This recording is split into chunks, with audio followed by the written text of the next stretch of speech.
I believed in marriage, in partnership, in the steady rhythm of building a life with someone.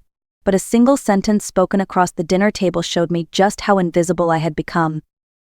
It was an ordinary evening, roast chicken on the table, our grown children gathered with their families. Conversation circled around travel and dreams. When it was my turn, I allowed myself to share something tender, something I had carried in my heart for decades. I spoke of Italy. I described the canals of Venice, the rolling hills of Tuscany, the art in Florence. My eyes lit up as I said, one day I would love for us to go together. My husband, Richard, leaned back in his chair, smirked, and said loud enough for everyone to hear, "Italy is not for the old. You would just slow me down." The words landed like stones.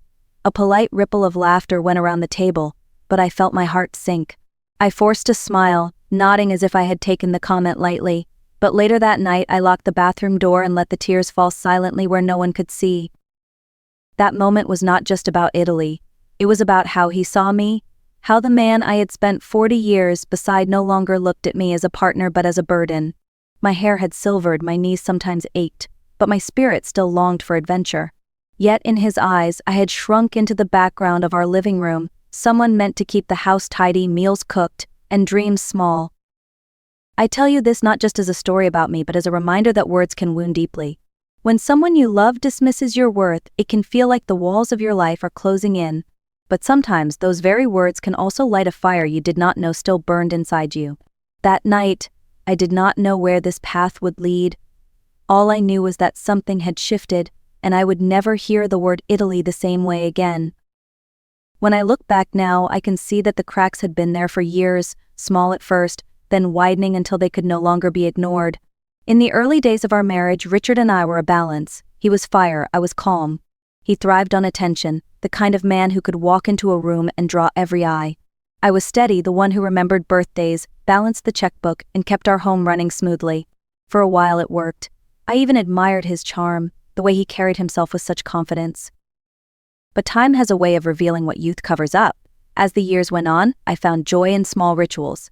Planting tulips every spring, hosting family dinners on Sundays, driving to see our grandchildren and bringing them little gifts I had tucked away. Richard, on the other hand, grew restless. He craved admiration, not intimacy. He wanted to be praised, noticed, admired by others, even strangers, in ways that no longer had anything to do with me. The distance grew slowly. First it was the late nights at the office, then the distracted conversations at home. He would come through the door carrying stress like a second briefcase, impatient with the smallest things. I would ask about his day, and he would sigh, already reaching for his phone. I felt myself fading into the wallpaper of our life, present but unseen.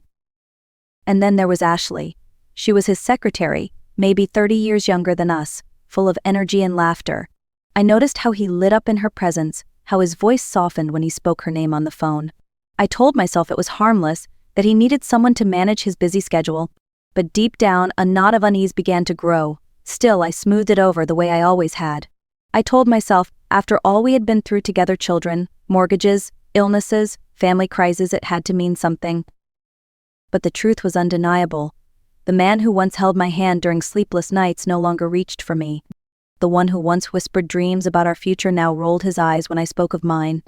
Those small cracks, the offhand comments, the distracted glances, they were all pieces of a puzzle I refused to see clearly. And yet clarity was coming, whether I was ready or not. The breaking point came on an otherwise ordinary Tuesday, the kind of day that should have passed without notice. I was folding laundry in the kitchen, the hum of the dryer filling the silence, when Richard walked in with his usual briskness. He barely looked at me, muttering about deadlines and meetings, shuffling through his briefcase like always. Then, as casually as if he were mentioning a trip to the grocery store, he said, "I will be out of town for 2 weeks. Italy, meetings, do not wait up." Italy. The word struck me like a physical blow. My Italy, the dream I had carried quietly for decades, the one place I had begged him to go with me. And here he was, speaking of it with the same indifference as a train schedule. My hand froze on the dish towel. "Since when are you going to Italy?" I asked, trying to steady my voice. He waved a dismissive hand. "Work. You would not enjoy it. Too much walking, too much noise. You would get tired." He did not even attempt kindness. It was not about sparing me or protecting me. It was about removing me from the picture. That night, when he stepped out to take a call, I overheard it. His voice was not clipped or businesslike. It was smooth, warm, playful. And then I heard her name, Ashley, the confirmation I had been denying for months. He was not just going to Italy, he was going there with her. Oddly enough, I did not cry. Not this time. Instead, a stillness washed over me, as if the chaos inside had finally gone quiet. The anger was there, sharp and bitter, but beneath it pulsed something stronger. Clarity. For years, I had told myself stories about loyalty, about patience, about sacrifice. In that moment, all the illusions fell away. I saw the truth clearly for the first time. He had stolen my dream and handed it to someone else, and in doing so, he had also freed me from the prison of pretending. The following days felt surreal. I watched him through new eyes. The extra time spent at the gym, the careful grooming before work, the late night scrolling on his phone with that faint smile tugging at his lips. It all made sense now, but instead of spiraling into despair, I felt a new kind of focus. I began to whisper to myself, "You are not powerless. You are not done." That phrase became my anchor. I did not yet know exactly what I would do, but I knew one thing with absolute certainty. When Richard returned from Italy, he would not come home to the same woman he had left behind. He thought Italy would be his triumph. He did not realize it would become the birthplace of mine. The night after I overheard that call, I sat alone at the kitchen table with a pad of paper and a pen. For decades I had made lists of groceries, chores, errands. But this list was different. This one was about power. I wrote down everything Richard and I owned, everything he valued, everything he assumed was untouchable. His car, our joint bank accounts, the house deed, the pension we had both contributed to for years. For so long I had treated those things as ours. That night I decided to see them as rightfully mine. The first item on my list was his car. That car was not just transportation to him. It was his pride, his proof that he was still young, still desirable, still important. He spent weekends polishing it, bragging about it to friends, treating it like a trophy. To me, it was the perfect place to start. I contacted a local dealer I trusted, a man I had met years ago through a neighbor. He came by within 2 days, inspected the car, and named a fair price. I did not haggle. I simply handed him the keys, signed the papers, and stood at the window as the car disappeared down the street. My knees trembled for a moment, but then a wave of freedom washed over me. The chains had begun to break. Next on my list were the accounts. Richard had always assumed I would never touch the money. He believed I was too timid, too dependent, too blind. But every dollar in those accounts represented years of my labor, meals cooked, children raised, a home managed, his career supported. That money was as much mine as his. So I walked into the bank one morning dressed in a simple cardigan, carrying my tote bag like I was on any other errand. The young teller smiled politely, asked if I wanted to make a withdrawal. "Yes," I said firmly. "All of it." She blinked, surprised. "All of it," I repeated. When I walked out of that bank, a cashier's check tucked safely in my bag, I felt taller than I had in years. The money was no longer waiting to be spent on champagne in Rome. It was back in my hands. The last step was the lawyer. I made the appointment quietly, telling Richard the first was going to the grocery store. The woman I met across that polished desk was sharp-eyed, calm and steady, perhaps a few years younger than me. I poured out everything, the belittling comments, the dream of Italy, the secretary, the car, the accounts.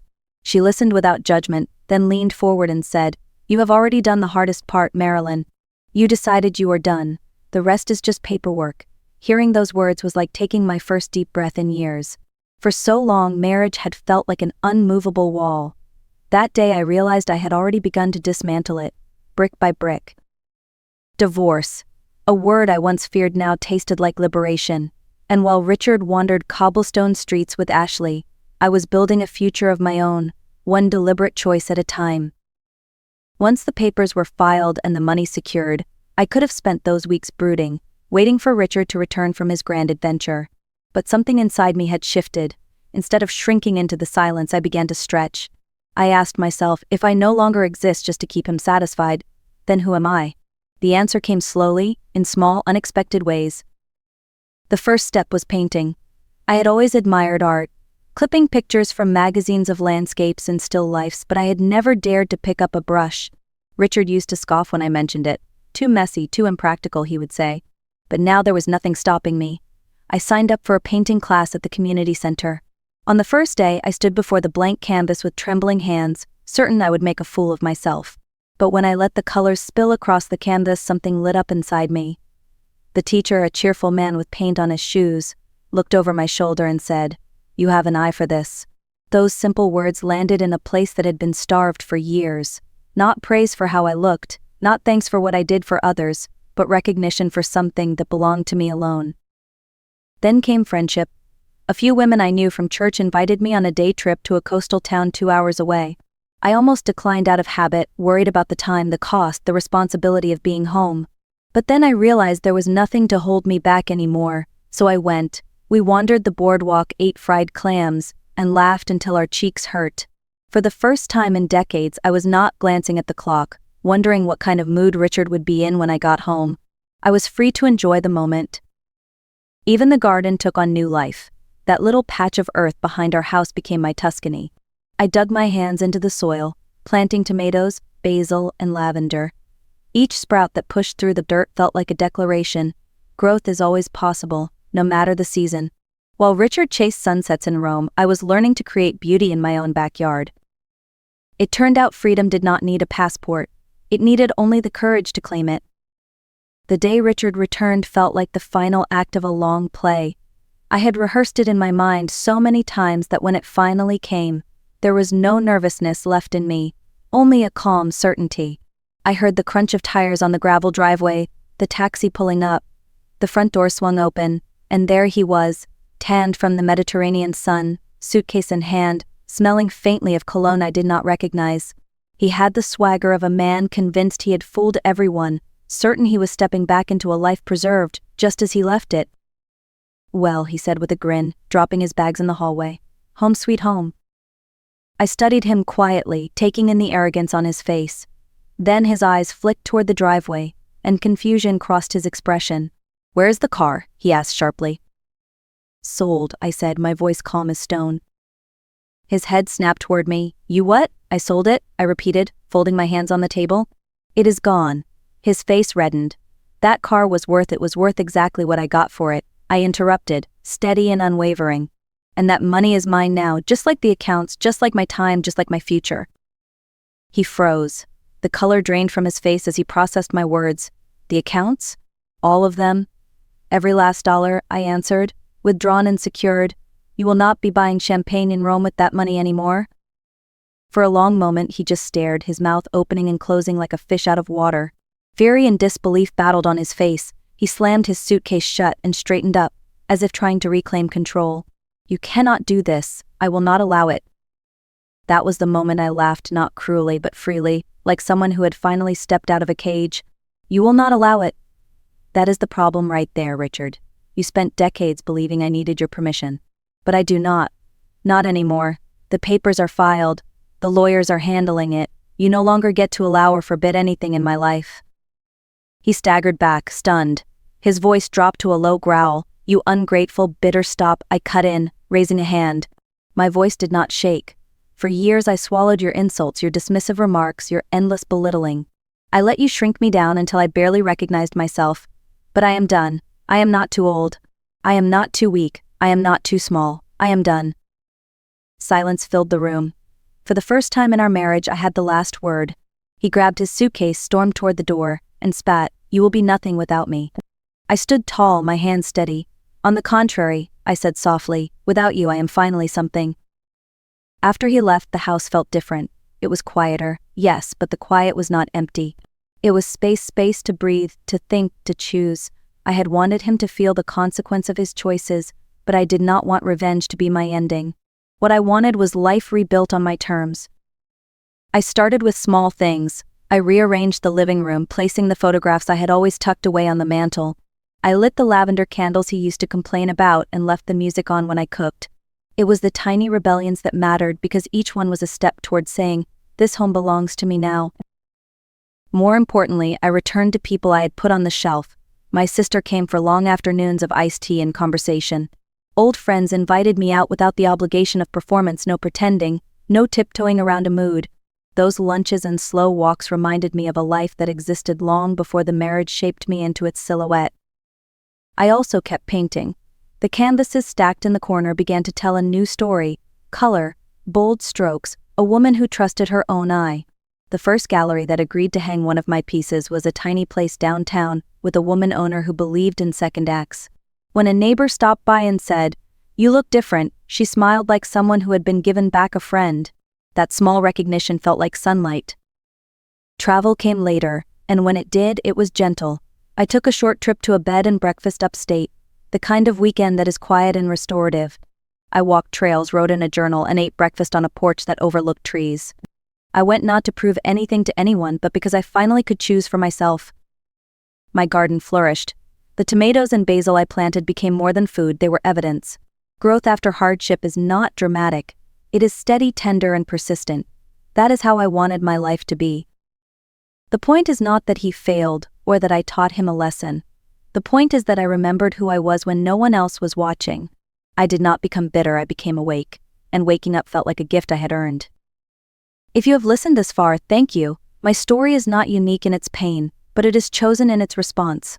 I could have spent years waiting, shrinking, trying to make someone else see me. Instead, I chose to stand. I sold what no longer served me, reclaimed my resources, and used them to build a life that honors who I am. If there is one honest piece of advice I would give you, it is this: your worth is not determined by someone else's need for you. Age is not a sentence, it is permission to finally live for yourself. Small acts add up. Quiet choices change things. You do not need drama to reclaim a life, you need resolve. If this story touched you, share it with someone who needs the reminder. Leave a comment to tell me where you are watching from. If you want more stories like this, hit subscribe and ring the bell. Like the video if you believe it is never too late to choose yourself, and share it with a friend who might need to hear that message today.